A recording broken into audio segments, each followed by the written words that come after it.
भाई जो गुरु वचन पे डट गे, कट गे फंद 84 के। गुरु बिन दान पुण्य जो करही, मिथ्या होए कभू न फल ही।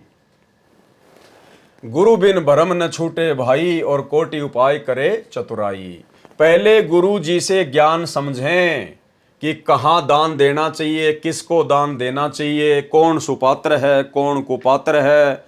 क्योंकि गुरुदेव कहते हैं कि गुरु बिन माला फेरते, गुरु बिन देते दान, गुरु बिन दोनों निष्फल है, चाहे पूछो वेद पुराण। सबसे पहले आपका गुरु होना चाहिए, गुरु भी पूरा होना चाहिए। उसके बाद जहां आपको गुरु दान करने की सलाह दे, केवल वहीं आपने दान करना चाहिए।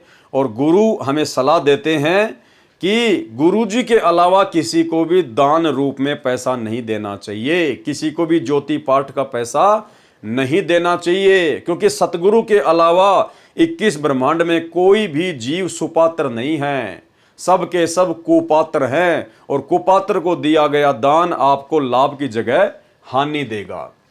पहले गुरु से ज्ञान समझें, फिर दीक्षा लेकर गुरु जी के बताए अनुसार दान पुण्य करने से सफलता मिलती है।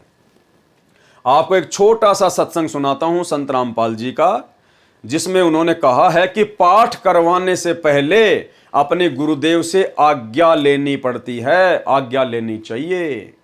ऐसे ही पाठ नहीं करवाना चाहिए। यानी अपने गुरुजी से भी अगर आपको पाठ करवाना है तो पहले गुरुजी से आज्ञा लेनी है कि हे परवरदिगार, हे गुरुदेव भगवान, आपका दास आप ही के आशीर्वाद से परमात्मा एक पाठ करवाना चाहता है, दास की सेवा को स्वीकार करें परमात्मा, आज्ञा दें। उसके बाद गुरु आपके पैसे को स्वीकार करेगा और आपका पाठ सफल होगा। लेकिन 2014 बरवाला कांड के बाद से गुरुदेव भगवान तो बैठे हिसार जेल में, और बाहर उनके कलयुगी परिवार ने जगह जगह आश्रम खोलकर धर्म को धंधा बना लिया। ज्योति पाठ, इनके अलावा आश्रम में और किसी को नहीं आना, कोई काम नहीं। अरे आश्रम तो सत्संग के लिए होते हैं, सत्संग गए भाड़ में। हर महीने 2 महीने में आज गरीबदास जी का बोध दिवस, आज कबीर जी का प्रकट दिवस, आज फलाने का निर्वाण दिवस, आज संत रामपाल जी का अवतरण दिवस। इनको तो बहाने चाहिए। आज धर्म यज्ञ दिवस, आज फलाना दिवस, इनको तो बहाने चाहिए। महीने 2 महीने में ऐसा ड्रामा इनको इन आश्रमों में करना ही करना होता है। और नादान संगत अपने गुरुदेव की वाणियों को आधार ना बनाकर, ज्ञान को आधार ना बनाकर, मनमुखी रूप से आंखें बंद करके उनकी झोली में ज्योति और पाठ का पैसा डाल देती है। जबकि गुरुदेव क्या कह रहे हैं कि पाठ करवाने से पहले अपने गुरुजी की आज्ञा लेनी चाहिए। तो भाई आप में से कितने लोग हैं जो हिसार जेल में जाकर पहले गुरुजी से आज्ञा लेकर आते हैं और उसके बाद में पाठ करवाते हैं। गुरु बिन दान पुण्य जो करही, मिथ्या होवे कभू ना फरही। बिना गुरु के जो दान करते हैं मिथ्या जावे, वो कभी नहीं फलेगा।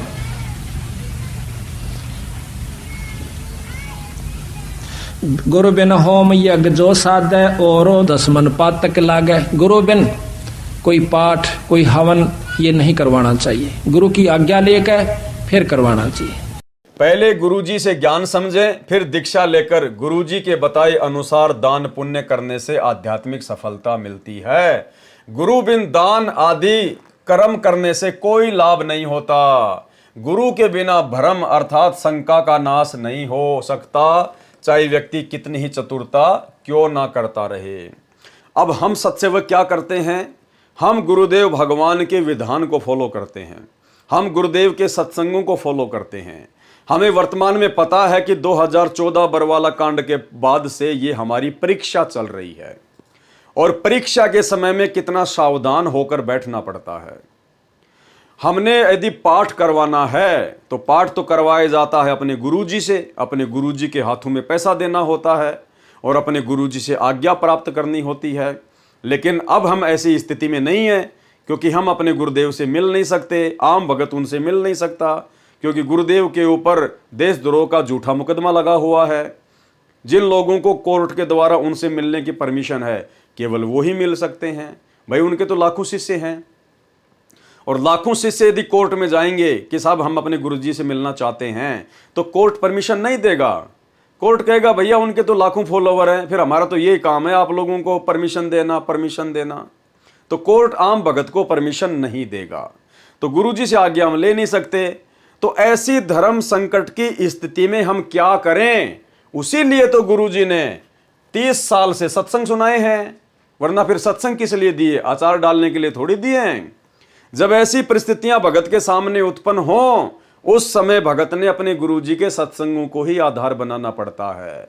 तो हम सत्सेवकों ने गुरुदेव के ज्ञान को आधार बनाया, सत्संगों को आधार बनाया, और गुरुदेव का आदेश है कि साधु भूखा भाव का, धन का भूखा नहीं, और जो कोई धन का भूखा वो साधु भी नहीं। अरे परमात्मा तो भाव के भूखे हैं, भगत की श्रद्धा और समर्पण के भूखे हैं। परमेश्वर इन चंद कागज के टुकड़ों के भूखे नहीं हैं। जिस परमेश्वर ने 21 ब्रह्मांड इस काल को दान में दे रखे हैं, भीख में दे रखा है, गुरु समान दाता नहीं और याचक शिष्य समान, 3 लोक की संपदा सो गुरु दीनी दान। अगर परमेश्वर को पैसे चाहिए तो परमात्मा तो 1 सेकंड में मकान भर दे। सतगुरु जो चावे सो कर ही, भरम पड़ो मत कोई, सेव धड़ पर शीश चढ़ाया पाछे करो रसोई।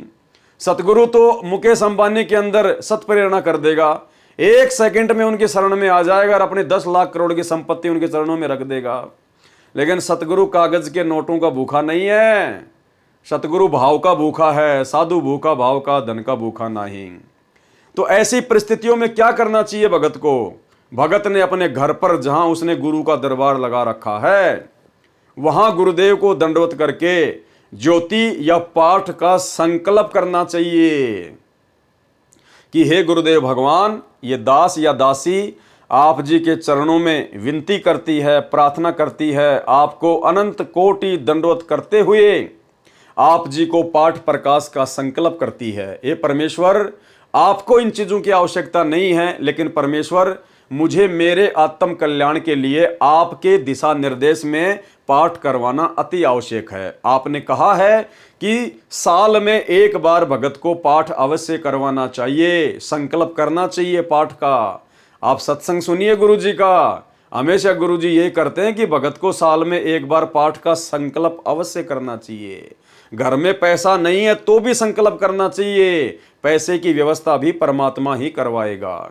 तो उस विधान अनुसार हमने घर पर गुरुदेव को दरबार में दंडवत कर कर हृदय से, आत्मा से कि हे गुरुदेव भगवान, आपका दास आप जी के चरणों में पाठ प्रकाश का संकल्प करता है। परमेश्वर इस दास के पाठ प्रकाश को स्वीकार करें, और परमेश्वर जब आप आश्रम में आ जाएंगे, जब आपका और हमारा आमना सामना होगा, उस समय परमात्मा हम आपको पाठ के पैसे आप जी के हाथों में देंगे। तो ये होता है पाठ प्रकाश का संकल्प। और उसके बाद आपकी मर्जी है, आप चाहे पाठ प्रकाश के पैसे जो 7,000 रुपये सतगुरु रामपाल जी परमेश्वर बरवाला आश्रम में लिया करते थे, वो पैसे आप चाहे अपने घर पर रखें या चाहे उस पैसे को जहां भी रखें, जैसे भी करें, या पैसे नहीं हैं तो आपने वैसे भी संकल्प करना है सहपरिवार। अपने बच्चों से भी साल में 1 बार पाठ का संकल्प जरूर करवाना है, जिन्होंने उपदेश ले रखा है। और जब गुरुदेव भगवान आ जाएं, उसके बाद उनके कर कमलों में वो पैसे रख दीजिएगा। तो परमात्मा कहते हैं भाई, साधु भूखा भाव का, धन का भूखा नहीं, जो कोई धन का भूखा साधु भी नहीं। तो हम सत्सेवक तो इस विधि से अपने गुरुदेव को प्रसन्न करते हैं, और उस कुपात्र सतलोक आश्रम मैनेजमेंट हरियाणा को ज्योति और पाठ का पैसा ना देकर हम अपने कर्म फोड़ने से भी बच रहे हैं। जो कर्म 90% संगत उन कुपात्रों को ज्योति पाठ और दान का पैसा देकर उन आश्रमों में अपने कर्म फोड़ रहे हैं, क्योंकि वो पैसा सरेआम आपकी आंखों के सामने गंदी राजनीति में लग रहा है, राजनेताओं के सपोर्ट में लग रहा है। अरे नरेंद्र मोदी की रैली हरियाणा के गोहाना में, सतलोक आश्रम मैनेजमेंट हरियाणा ने बसें बुक करके और भक्तों को रैली में भेजा। क्यों भाई, वो पैसा क्यों बर्बाद किया गया? वो नरेंद्र मोदी तुम्हारा फूफा लगता है क्या? संत रामपाल जी ने कौन से दिन इन गंदे राजनेताओं को अपने आश्रमों में जगह दी? वो भक्ति करवाने आता है, गंदी राजनीति सिखाने नहीं आता है। इसलिए भाई और बहनों, ज्ञान को आधार बनाकर ही भक्ति सफल होगी। पहले गुरु से ज्ञान समझें, फिर दीक्षा लेकर गुरु जी के बताए अनुसार दान पुण्य करने से आध्यात्मिक सफलता मिलती है, जैसे सत्सेवकों को मिल रही है। यानी हमारा विश्वास दिन प्रतिदिन अपने गुरुदेव भगवान के चरणों में दृढ़ होता जा रहा है।